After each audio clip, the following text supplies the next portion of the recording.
복음을 부끄러워하지 않는 삶, 복음을 부끄러워하지 않는 삶, 이런 제목으로 말씀 전하도록 하겠습니다. 호세아 강해를 잠시 멈추고 새생명 축제를 위한 전도 대상자 작정을 위한 말씀을 전하도록 하겠습니다. 우리 교회는 11월 9일에 개척한 이래로 처음으로 전도 축제를 진행하려고 합니다.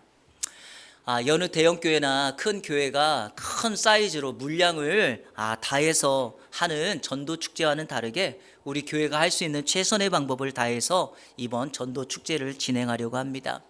새생명 축제에서 무엇보다 가장 중요한 것은 하나님 아버지의 마음을 아는 것입니다. 세상을 창조하시고 인류의 죄를 해결하기 위해서 자신의 독생자 아들 예수 그리스도를 이 땅에 보내신 아버지의 마음을 헤아리는 것이 새생명 축제에서 가장 중요합니다. 이것을 알면 우리 성도들의 신앙의 관점, 인생의 목표는 명확해집니다. 무엇을 중심으로 살아야 할지, 바로 그것은 잃어버린 한 영혼, 그 영혼에 관심을 갖는 것입니다. 왜냐하면 하나님 아버지의 마음은 언제나 잃어버린 한 영혼에게 있기 때문이며, 이 땅에 예수 그리스도가 오신 이유도 바로 그 잃어버린 한 영혼을 찾기 위함입니다. 우리 누가복음 19장 10절을 다 같이 한번 읽어보겠습니다. 시작. 인자가 온 것은 잃어버린 자를 찾아 구원하려 함이니라. 인자는 예수 그리스도를 의미합니다. 예수님께서 이 땅에 오신 이유는 바로 잃어버린 자를 찾아 구원하기 위해서입니다. 하나님의 시선이 언제나 머물러 계신 곳은 바로 영혼을 구원하는 그 현장입니다. 우리 성도님들, 여러분이 처해진 곳, 여러분이 있는 곳에서 하나님의 시선이 그곳에 머물기를 원하신다면 여러분의 마음 중심에 잃어버린 한 영혼을 찾기 위한 전도자의 마음, 증인의 마음, 제자의 마음을 가지시기를 축복합니다. 우리 시대와 우리가 살고 있는 장소와는 다르게 여전히 지금도 선교지에서 나타나고 있는 하나님의 역사를 보면 왜 그곳에 우리에게는 나타나지 않는 하나님의 초자연적인 기적이 일어나는가? 이유는 단순합니다. 그 선교사님들이 잃어버린 한 영혼, 예수 그리스도를 믿지 않고 복음을 받아들이지 않는 그곳에 주님의 마음을 가지고 생명을 다하여 복음을 전하는 그 현장에 그 선교사님의 생명과 그 선교사님의 복음의 능력을 갖게 하기 위해서 지금도 하나님은 여전히 그 선교지에 초자연적인 기적을 만들어냅니다. 하나님은 이 능력을 나타나기를 원하십니다. 그러면 이런 질문을 한번 해보겠습니다. 선교지에는 잃어버린 복음을 전하는 그곳에서는 초자연적인 하나님의 능력과 기적이 나타나는데, 그러면 오늘 우리가 살고 있는 이곳에서는 하나님의 능력이 임하지 않는 것인가? 어떻게 생각하십니까? 그렇지 않습니다. 동일하게 하나님의 능력이 나타날 수 있습니다. 하나님의 하늘의 은혜와 하늘의 능력을 이 땅에 가져오게 할 수 있는 방법이 있습니다. 그게 바로 복음을 부끄러워하지 않는 삶, 하나님의 복음을 전하는 삶인 줄로 믿습니다. 그래서 오늘 바울 사도는 로마서 1장 16절에 내가 복음을 부끄러워하지 아니한다라고 고백합니다. 복음을 부끄러워하지 않는다라는 말은 소극적인 단어의 표현입니다. 이 단어를 바꿔서 적극적인 표현으로 바꾸면 복음을 부끄러워하지 않는다라는 말의 적극적인 표현은 복음을 자랑한다는 말입니다. 그래서 바울 사도는 복음을 자랑하고 있습니다. 우리의 삶의 현장에서 내가 부끄러워하고 있는 것을 자랑하는 경우는 없습니다. 여러분의 자녀가 부끄러운데 자녀를 자랑하겠습니까? 내가 강조하고 내가 생각하는 것, 내가 이룬 것, 그것이 부끄럽다면 자랑할 수 있겠습니까? 우리가 자랑하는 것은 부끄럽지 않기 때문에, 당당하기 때문에 자랑할 수 있는 것입니다. 바울은 복음 전함을 부끄러워하지 않고 자랑하고 있습니다. 그렇다면 오늘 바울 사도가 복음을 부끄러워하지 않는 이유, 복음을 자랑하는 이유가 무엇일까요? 오늘 그 말씀을 함께 나누도록 하겠습니다. 첫째로, 복음에는 하나님의 능력이 나타나기 때문입니다. 한번 따라해 볼까요? 복음에는 하나님의 능력이 나타난다. 자, 오늘 본문 16절을 다 같이 읽겠습니다. 시작.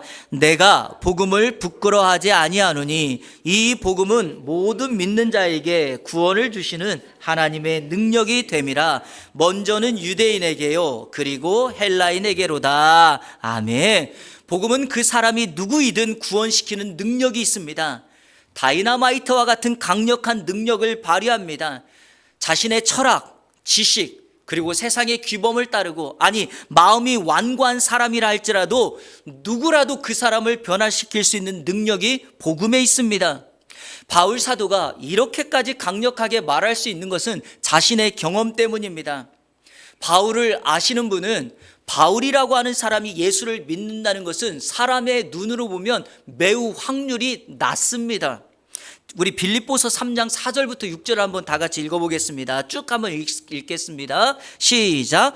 그러나 나도 육체를 신뢰할 만한 만일 누구든지 다른 이가 육체를 신뢰할 것이 있는 줄로 생각하면 나는 더욱 그러하리니 나는 8일 만에 할례를 받고 이스라엘 족속이요 베냐민 지파요 히브리인 중에 히브리인이요 율법으로는 바리새인이요 열심으로는 교회를 박해하고 율법의 의로는 흠이 없는 자라. 아멘.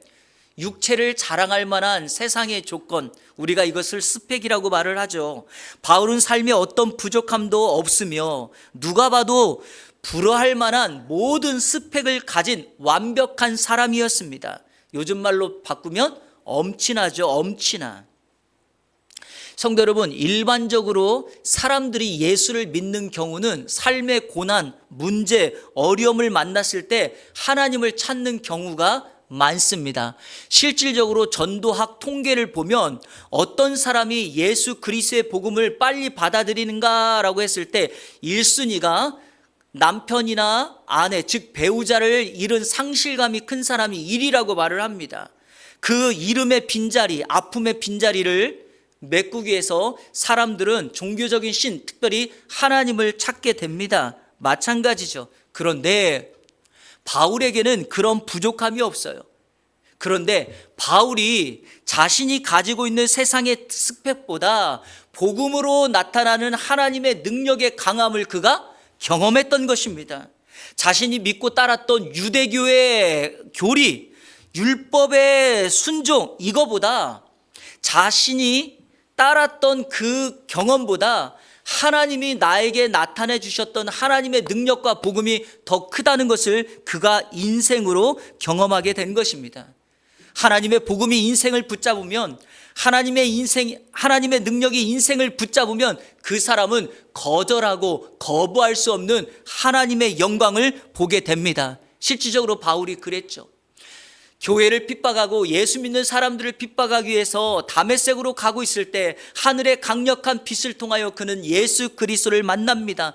꼼짝도 옴짝달싹할 수 없는 그 자리에 머물러 서 있습니다. 눈에 비늘 같은 것이 덮어서 움직일 수가 없게 됩니다. 그때 하나님의 능력과 아나니아라는 사람의 기도와 그때 하나님의 만져주심, 만나주심으로 인하여 그는 복음을 경험하고 사명자가 되니, 그때부터 그는 자신의 스펙보다 더 강력한 복음의 능력을 사람들에게 증거하기 시작합니다.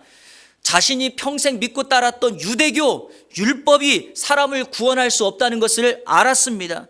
그러기에 그의 생명의 모든 것을 복음 전하는 일에 맡기며 복음을 자랑하기 시작합니다. 성도 여러분, 이것은 우리의 경험과 똑같고 우리도 이러한 경험을 하고 있습니다. 우리가 변화되어 구원받은 것이 하나님의 능력이라고 믿으신다면 우리 또한 이 능력을 사람들에게 전달해야 합니다. 왜? 복음에는 뭐가 나타나기 때문에요? 하나님의 능력이 나타나기 때문입니다. 그래서 오늘 우리가 전도 대상자를 작정하며 그 사람을 위하여 기도하며 말씀을 전하여 예수 그리스도를 만날 수 있는 하나님의 사람 되기를 주님의 이름으로 축복합니다. 두 번째로, 복음은 사람을 차별하지 않습니다. 한번 따라볼까요? 복음은 사람을 차별하지 않는다. 오늘 본문 말씀 16절 하반절에 보면 이런 말씀이 있죠. 복음에는 하나님의 능력이 나타나는데 먼저는 유대인에게요 그리고 헬라인에게로다, 이렇게 말합니다. 바울 당시에는요, 복음은, 구원은 하나님께서 선택한 이스라엘 백성, 즉 유대인만의 특권이며 전유물이라고 생각했습니다. 이스라엘을 제외한 이방 사람들이 예수를 믿고 복음을 받는다는 것은 가능하지 않으며 그들은 하나님의 구원에서 제외됐고 이방인이라고 불리우는 사람들은 지옥에 불을 태우기 위한 불쏘시개 장작으로나 사용될 민족이라고 생각했습니다.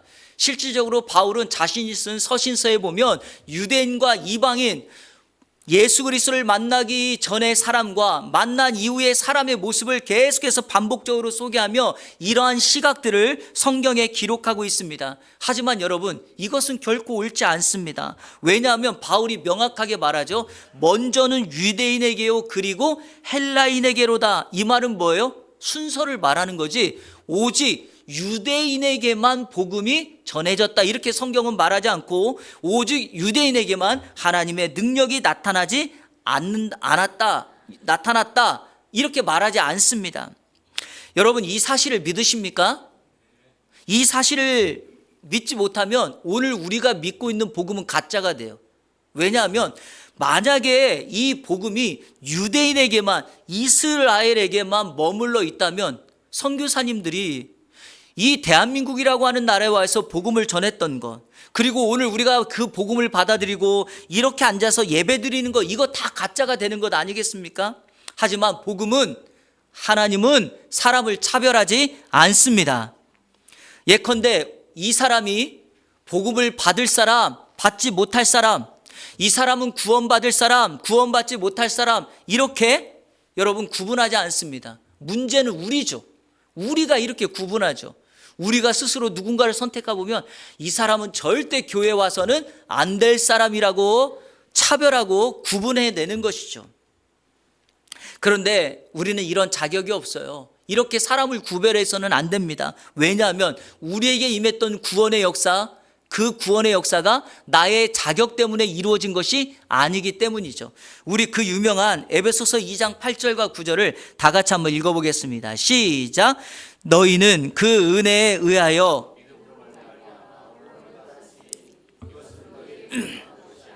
하나님의 선물이라 행위에서 난 것이 아니니 이는 누구든지 자랑하지 못하게 함이라. 아멘. 우리에게는 구원받을 자격이 없었습니다. 자격이 없기에 이 구원과 믿음을 이렇게 소개합니다. 하나님의 은혜다, 하나님의 선물이다. 여러분, 선물 받아보신 적 있으시죠? 제가 누차 말씀드리지만 선물을 받을 때 여러분은 뭐라고 반응하십니까? 자, 선물 받았어요. 뭐라고 하시겠어요? 감사합니다. 땡큐 하면 되지. 거기다 대고 얼마예요? 내가 얼마를 드려야 돼요? 내가 당신에게 무엇으로 갚아야 돼요? 이렇게 한다면 그것은 선물도 아니고 은혜도 아닌 것입니다. 은혜라고 하는 말, 그레이스는 받을 자격이 없는 사람들에게 하나님이 무조건적으로 주시는 하나님의 호의와 긍휼입니다. 자격이 있어서 주는 것이 아니라 자격이 없지만 하나님께서 그들에게 베푸시는 것. 그러니까 구원을 생각할 때마다 우리는 겸손할 수밖에 없죠. 낮은 마음으로, 이 겸손한 마음으로 내가 받고 누렸던 하나님의 구원의 은혜를 나만이 아니라 다른 사람에게도 전달하는 것, 이게 바로 사명입니다. 하나님이 사람을 차별하지 않는다고 했을 때 늘 저의 마음속에 생각나는 사건이 하나가 있는데 그게 바로 구약 성경에 나오는 이삭의 쌍둥이 두 아들 에서와 야곱입니다. 에서가 형이고 야곱이 동생이죠. 하지만 이 둘에 대한 생각, 계획, 하나님은 다른 생각을 가지고 있었습니다. 우리 창세기 25장 23절을 같이 한번 읽어보겠습니다. 시작. 여호와께서 그에게 이르시되 두 국민이 내 태중에 있구나. 두 민족이 내 복중에서부터 나누이리라. 이 족속이 저 족속보다 강하겠고 큰 자가 어린 자를 섬기리라 하셨더라. 아멘. 에서가 형이지만 동생 야곱을 섬길 것이라고 하나님이 예언합니다. 엄마 뱃속에 복중에 있을 때부터 예언합니다. 상식적으로는 맞지 않죠. 이스라엘의 문화에서는 형이, 장자가 아버지의 축복권과 유산을 이어받아 가문을 이어가는 것이 일반적인 원리입니다. 그런데요, 시간이 한참 지났을 때 아버지 이삭도 어머니 리브가도 이 하나님의 예언을 까마득히 잊어버립니다. 기억하지 못합니다. 두 아이들이 태어나고 자라면서 이 큰아들 에서는 사냥하는 걸 좋아해서 아버지 이삭이 에서의 사냥을 좋아했고 에서의 용감함, 용맹함을 좋아합니다. 시간이 지났을 때 이삭의 눈이, 나이가 많아 이삭의 눈이 점점 어두워갈 때 에서에게 말합니다. 내가 죽을 때가 되었으니 너에게 장자권의 축복을 줄 테니까 나를 위해서 별미를 만들어 오라라고 말합니다. 그 모습을 어머니 리브가가 보면서 야곱과 팀을 이루어서 어떻게 하죠? 에서 흉내를 대고 에서가 만들어야 될 별미를 야곱이 만들고 아버지의 눈이 먼 것, 즉 잘 보이지 않는 것을 이용하고 목소리로 변조해서 이삭에게 별미를 만들어주고 형이 받아야 될 축복권을 야곱이 받습니다. 그런데 여러분, 아까 제가 말씀드렸잖아요. 두 사람이 엄마 뱃속에서부터 하나님은 이미 예언했다고 말했잖아요. 그런데 이 예언을 리브가도 야곱도 기다리지 못하고 인간적인 방법을 동원해서 아버지를 속여 형을 속여 장자권을 받아버립니다. 로마서 9장 13절에 이런 말씀이 있어요. 기록된 바 내가 야곱은 사랑하고 에서는 미워하였다 하신과 같으니라. 로마서 9장은 이스라엘의 선택에 관한 말씀인데 이 말씀만 딱 떼고 보면 하나님의 선택은 아예 에서는 미워하였고 야곱만을 사랑했기 때문에 이런 결과가 났다라고 말하면 여러분, 하나님은 정말 우리를 차별하는 게 맞아요. 에서의 문제점은 없는가라고 하는 것을 여러분에게 말씀드리고 싶어서 그런 거예요. 에서의 문제점이 혹시 있는 것을 아십니까? 있어요. 그게 뭐냐? 한 번은 에서가 사냥을 하러 나갔다가 사냥을 너무 열심으로 한 나머지 늦게 집에 돌아오고 배가 너무 고팠던 거예요. 그때 동생 야곱이 팥죽을 만들고 있었는데 형의 배고픔을 이용해서 형이 팥죽 달라고 하니까 이렇게 말을 하는 거예요. 형의 장자권을 나에게 이 팥죽하고 팔라, 나한테 팔라, 이렇게 말을 하는 거예요. 자, 우리 성경 한번 읽어볼게요. 창세기 25장 31절부터 34절 쭉 읽겠습니다. 시작. 야곱이 이르되 형의 장자의 명분을 오늘 내게 팔라. 에서가 이르되 내가 죽게 되었으니 이 장자의 명분이 내게 무엇이 유익하리요? 야곱이 이르되 오늘 내게 맹세하라. 에서가 맹세하고 장자의 명분을 야곱에게 판지라. 야곱이 떡과 팥죽을 에서에게 주매 에서가 먹으며 마시고 일어나 갔으니 에서가 장자의 명분을 가볍게 여김이었더라. 아멘. 에서의 버림받음은 하나님의 허락하신 축복권, 장자의 명분을 소홀히 여겼던 것이에요. 사랑하는 여러분, 여러분이 하나님의 구별과 하나님의 차별에서 제외되지 않을 유일한 방법은 하나님의 것을 하나님의 것으로 인정하고 복음을 복음으로 받아들이는 소중함의 은혜가 있기를 축복합니다. 하나님은 사람을 차별하지 않아요. 단 하나, 하나님의 복음이 전해졌음에도 불구하고 그것을 의도적으로 거부하고 하나님의 능력과 복음을 소홀하게 여기며 하나님의 역사를 인정하지 않는 사람, 그런 사람에게 하나님의 차별이 임하는 거예요. 하지만 복음은 모든 사람들에게 편만하게 전해주는 줄로 믿습니다. 그래서 이번 새생명 축제의 전도 대상자를 작정하며 우리가 기도하며 하나님의 사랑이 그들에게 임할 수 있도록 기도하는 복된 시간 되기를 주님의 이름으로 축원합니다. 마지막 셋째로, 복음에는 하나님의 의가 나타납니다. 한번 따라 볼까요? 복음에는 하나님의 의가 나타난다. 그래서 바울은 복음을 부끄러워하지 않는 거예요. 자, 우리 17절 다 같이 한번 읽겠습니다. 시작. 복음에는 하나님의 의가 나타나서 믿음으로 믿음에 이르게 하나니 기록된 바 오직 의인은 믿음으로 말미암아 살리라 함과 같으니라. 아멘. 여러분, 신약 성경에서 말하는 의라고 하는 것은 올바름, 정의, 공정, 기준이에요. 이 의라고 하는 것은 옳고 그름, 잘한 것과 못한 것을 구분하는 거예요. 그래서 여러분, 의에서 벗어나면 불의한다 이렇게 말하는 거예요. 성경에서 불의는 죄라고 말합니다. 그러니까 하나님이 보실 때 옳은 길, 벗어나지 않는 길을 가는 사람들은 의로운 것이고 그렇지 않은 사람은 불의한 거예요. 복음에 바로 그게 나타납니다. 그러니까 복음을 받아들이고 하나님의 자녀가 되는 사람은 의인이 되는 것이며, 복음을 거부하고 하나님의 의로운 길을 따라가지 않는 사람은 죄인이 돼서 사망의 자리에 앉게 되는 것입니다. 이것이 바로 오늘 우리가 생각해야 될 복음의 모습입니다. 여러분, 이것 때문에 기독교가 사람을 공갈하고 협박해서 기독교라고 하는 새를 늘리려고 하는 것입니까? 아닙니다. 이것은 진리입니다. 바뀌지 않는 생명의 말씀입니다. 우리가 구원받을 수 있는 유일한 길은 예수 그리스도 그 한 분만을 믿을 때만 가능한 줄로 믿습니다.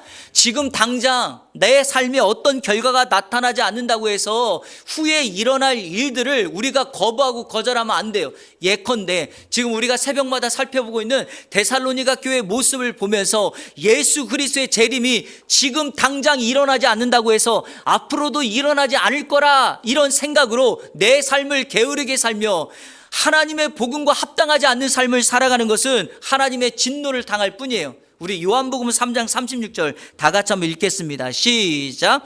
아들을 믿는 자에게는 영생이 있고 아들에게 순종하지 아니하는 자는 영생을 보지 못하고 도리어 하나님의 진노가 그 위에 머물러 있느니라. 아멘. 하나님의 진노가 어디에 있다고요? 머리 위에 머물러 있다 그랬죠. 여러분, 제가 말씀드렸잖아요. 여러분이 인생 살면서 누군가의 모습을 딱 봤을 때 머리 위에 은혜의 상급이 달려 있는지 아니면 멸망의 시한폭탄, 진노의 시한폭탄이 달려 있는지를 우리는 영적으로 분별할 수 있어야 돼요. 하나님의 아들이신 예수 그리스도를 믿는 사람에게는 영생이 있어서 그 위에 하나님의 상급, 은혜의 선물이 늘 달려 있는 거예요. 하지만 예수 그리스도 그분을 믿지 않고 복음에 순종하지 않는 사람은 영생을 보지 못하고 그 위에 마치 지금 당장이라도 터질 것 같은 시한폭탄이 달려있는 것과 같아요. 위험의 길을 살고 인생의 어둠의 길을 사는 거예요. 사랑하는 여러분, 이 복음을 그러면 우리는 어떻게 될까요? 그냥 놔둬서는 안 되죠. 오늘 말씀의 결론으로 이 복음을 그러면 우리가 어떻게 해야 될 것인지, 바울 사도는 이 복음을 부끄러워하지 아니하였는데 이 복음에 대하여 우리는 어떻게 할지 마지막으로 말씀드리며 설교를 정리하겠습니다. 우리 15절 말씀 다 같이 읽겠습니다. 15절 시작. 그러므로 나는 할 수 있는 대로 로마에 있는 너희에게도 복음을 전하기 원한다. 우리 이것을 세번역 성경으로 다시 한번 읽어볼게요. 시작. 그러므로 나의 간절한 소원은 로마에 있는 여러분에게도 복음을 전하는 일입니다. 아멘. 여러분에게 묻습니다. 여러분의 간절한 소원은 무엇입니까? 여러분의 간절한 소원은 바울 사도처럼 로마에 있는 너희, 그들에게 복음을 전하는 것입니까? 이 로마에 있는 너희라는 말에 로마는 복음은 장소를 뛰어넘는다는 거고 너희는 어떤 대상이라도 불문하지 않는다는 말입니다. 여러분, 오늘 주반에 있는 전도 대상자 작정서 한번 꺼내 보시겠습니까? 못 받으신 분은 우리 사모님 좀 뒤에서 나눠주시겠습니까? 제가 이렇게 표현을 했습니다. 119 새생명 축제 로마에 있는 너희 작정서. 우리의 전도 대상자는 바로 로마에 있는 너희입니다. 그래서 바울은 마지막 자신의 선교지라고 불리우는 로마에서 형장의 이슬로 사라져 가면서도 이 복음을 부끄러워하지 않고 끝까지 전했던 것입니다. 여러분, 이 시간에 한번 우리 생각해 보겠습니다. 작정자에는 여러분의 이름을 쓰시고요. 1번부터 7번까지 있는데 더 쓰셔도 돼요. 이번 11월 9일에 초청하고 싶은 사람을 쓰세요. 첫 번째, 전에 교회를 다녔는데 지금은 교회를 다니고 있지 않는 사람들, 가장 확률이 높은 상해에 해당되는 사람들 있죠? 그분들을 쓰세요. 아니, 내가 11월 9일 그 한 사람 정말 꼭 한번 어떻게 해서든지 교회 와서 함께 예배하고 식사도 하고 예수 그리스도의 복음을 들려주고 싶다라고 생각하는 사람, 예전에는 교회를 다녔지만 지금 낙심해서 교회 다니지 않고 있는 사람, 혹시 형제든 배우자든 자녀든 부모님이든 이웃이든 상관없어요. 쓰세요. 중요한 건 먼저 쓰고 기도하는 거예요. 그리고 관계를 쓰시고 그분에 대한 상중한 신앙의 정도. 예를 들어서 예전에는 교회를 다녔는데 지금은 다니지 않고 있는 사람, 정말 내가 조금만 이끌면 교회 나올 수 있는 사람은 상, 완전히 교회를 한 번도 다니지 않고 생짜배기 그러면 하. 이 사람은 어렸을 때 교회 다녔고 지금은 여러 가지 이유 때문에 교회를 다니지 않고 있다. 그럼 중, 신앙의 정도를 쓰세요. 이게 동그라미를 치세요. 다른 거 전화번호나 이런 건 필요 없어요. 가장 중요한 건 여러분이 그 대상자를 삼고 기도하기 시작하는 거예요. 로마에 있는 너희, 그 전도 대상자가 있어야 돼요. 지금 한번 써볼까요?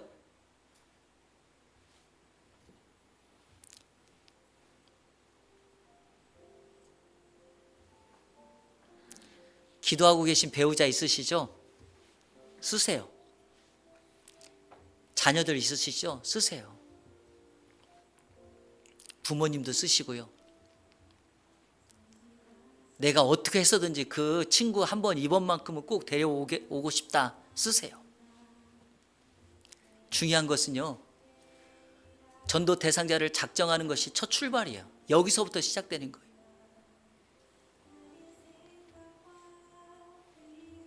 이번에 나의 모든 것을 다해서 하는 거예요. 시간도 투자하고요. 이번만큼은 물질도 좀 투자하고요. 나의 모든 것을 투자해서 아버지 하나님께 가장 기뻐할 수 있는, 그리고 천국에서 천국잔치가 벌어질 수 있도록 한 영혼을 주님께로 인도할 수 있도록 우리 해보는 거예요. 잃어버린 한 마리 양을 위해서 우리에 있는 99마리의 양을 놔두고 한 마리 양을 찾아가는 그 목자의 마음, 그리고 찾았을 때 누리고 경험했던 그 기쁨을 우리가 누려야 합니다. 아버지의 마음을 몰라 집을 떠나갔던 탕자가 있어요. 그 탕자가 아버지 집에 돌아와서 아버지를 만나고 신분이 회복되었을 때 누렸던 그 감격을 여러분을 통해서 누리도록 해야 합니다. 쓰세요, 여러분. 쓰세요. 혹시 상처받아서 교회에 나가지 않는 가난한 성도가 있다면 쓰세요.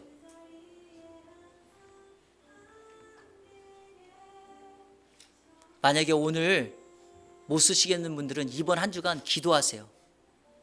다음 주까지니까 오늘 가능한 다 쓰시고 내일부터는 그 쓴 사람을 놓고 기도하는 거예요. 여러분, 기도가 쌓이면 반드시 역사가 일어납니다. 기도하면 하늘의 하나님의 능력이 이 땅 가운데 나타납니다. 쓰세요.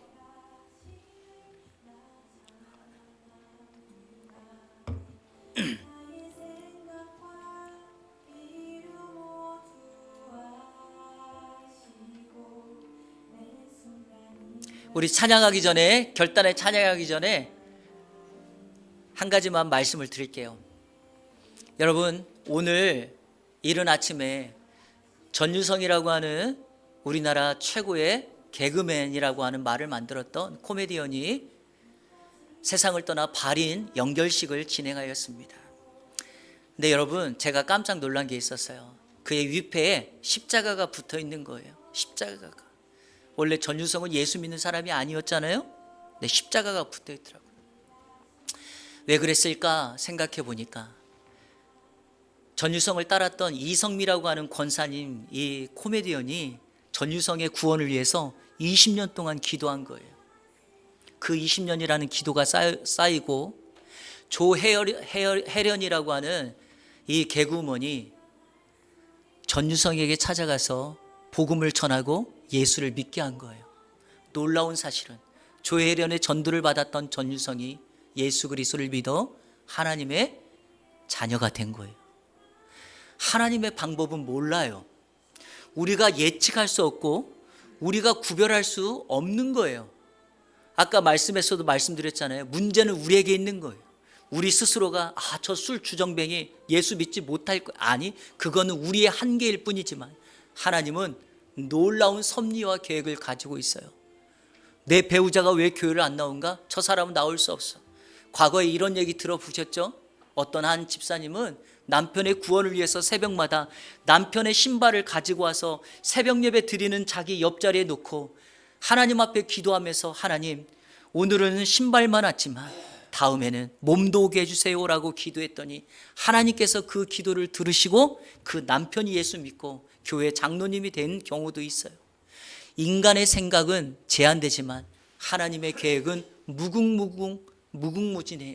그래서 우리가 그것을 다 헤아릴 수가 없는 거죠. 여러분, 그 첫 출발이 우리의 전도 대상자 작정, 우리의 기도 출발에 있습니다. 저는 새벽마다 우리 성도님들을 위해서 호명하면서 기도합니다. 그런데 여러분, 호명 기도는 능력이 있습니다. 이름을 부르면 하나님께서 그 이름을 기억하십니다. 소돔이 멸망당할 때 소돔에 살고 있던 롯이라고 하는 사람이 그 멸망 속에 죽어가는 그때 하나님께서 그의 삼촌 아브라함이 롯이라는 이름을 불러 하나님께서 기도하였더니, 중보 기도하였더니 하나님께서 아브라함의 기도를 기억하사 소돔이 멸망당할 때 롯을 그의 위험에서 건져내셨다라고 기록합니다. 여러분, 바로 기도는, 전도 대상자 작정은, 바로 복음을 전하는 것은 이와 같은 능력이 있습니다. 여러분 다 적으셨나요? 우리 한번 지금 거둘까요? 네, 우리 사모님 한번 걷어주시고.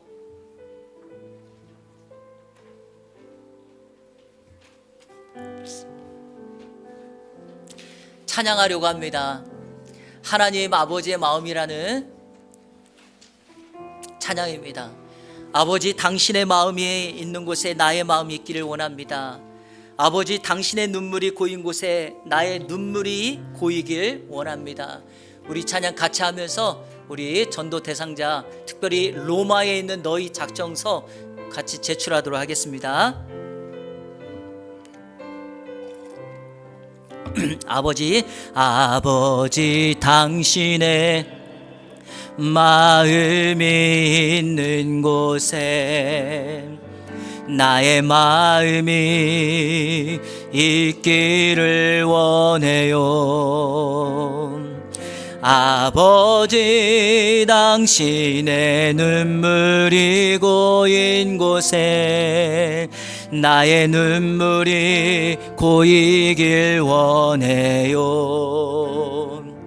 아버지, 당신이 바라보는 영혼에게 나의 두 눈이 향하길 원해요. 아버지, 당신이 울고 있는 어두운 땅에 나의 두 발이 향하길 원해요. 나의 마음이 아버지의 마음 알아. 내 모든 것 아버지의 뜻이 될 수 있기를 나의 온 몸이 아버지의 마음 알아. 내 모든 삶 당신의 삶 되. 우리 처음부터 다시 한번 고백합니다. 아버지, 당신의 마음이 있는 곳에 나의 마음이 있기를 원해요. 아버지, 당신의 눈물이 고인 곳에 나의 눈물이 고이길 원해요. 아버지, 당신이 바라보는 영혼에게 나의 두 눈이 향하길 원해요. 아버지, 당신이 울고 있는 어두운 땅에 나의 두 발이 향하길 원해요. 나의 마음이 아버지의 마음 알아. 내 모든 뜻 아버지의 뜻이 될 수 있기를.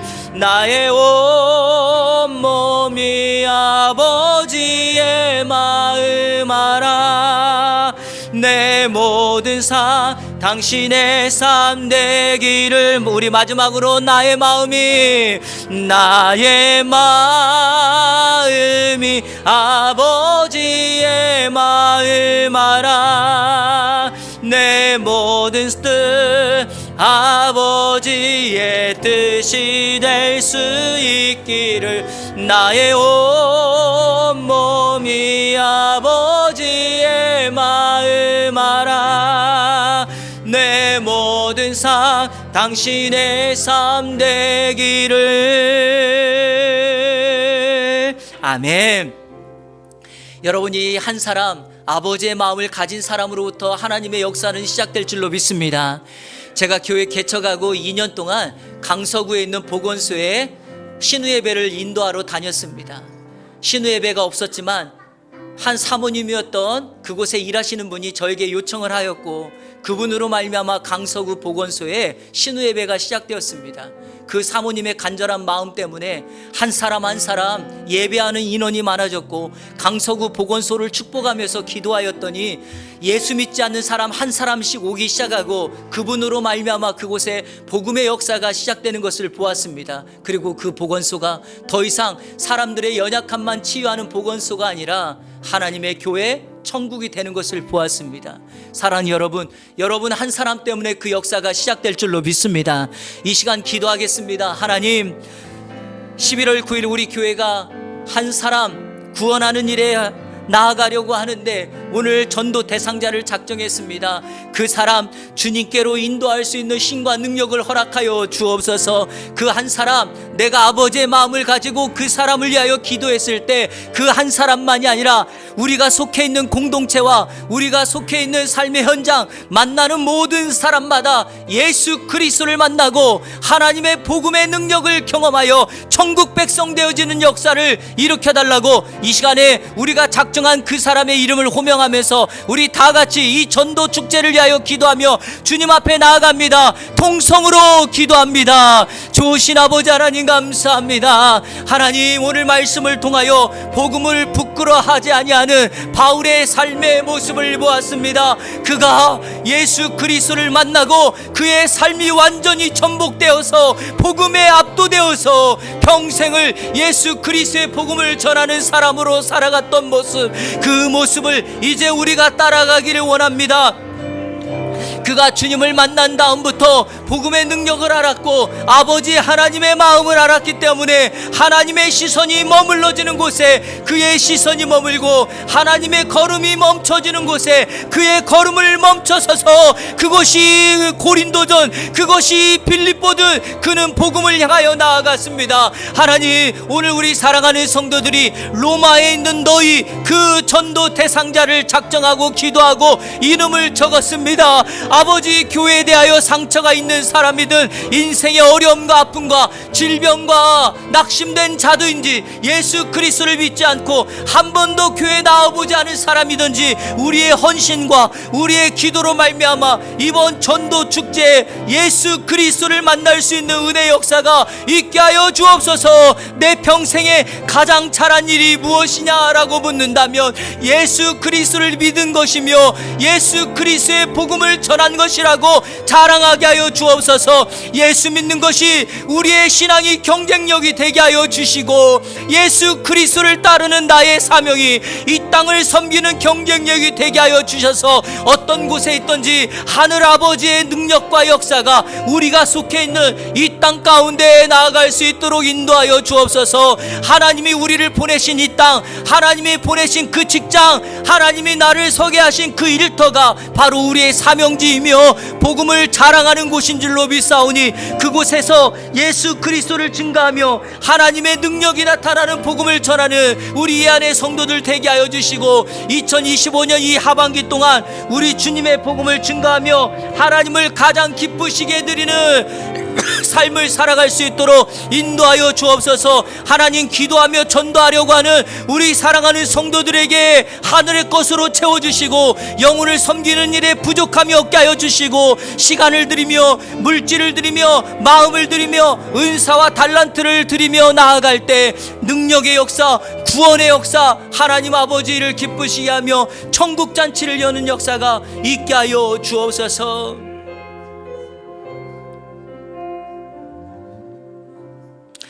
하나님, 바울 사도처럼 복음을 부끄러워하지 아니하며 복음을 자랑함으로 우리가 전도 대상자 작정한 사람들에게 하나님의 능력을 선포하며 나갈 수 있도록 인도하여 주시옵소서. 예수님의 이름으로 기도하옵나이다. 아멘.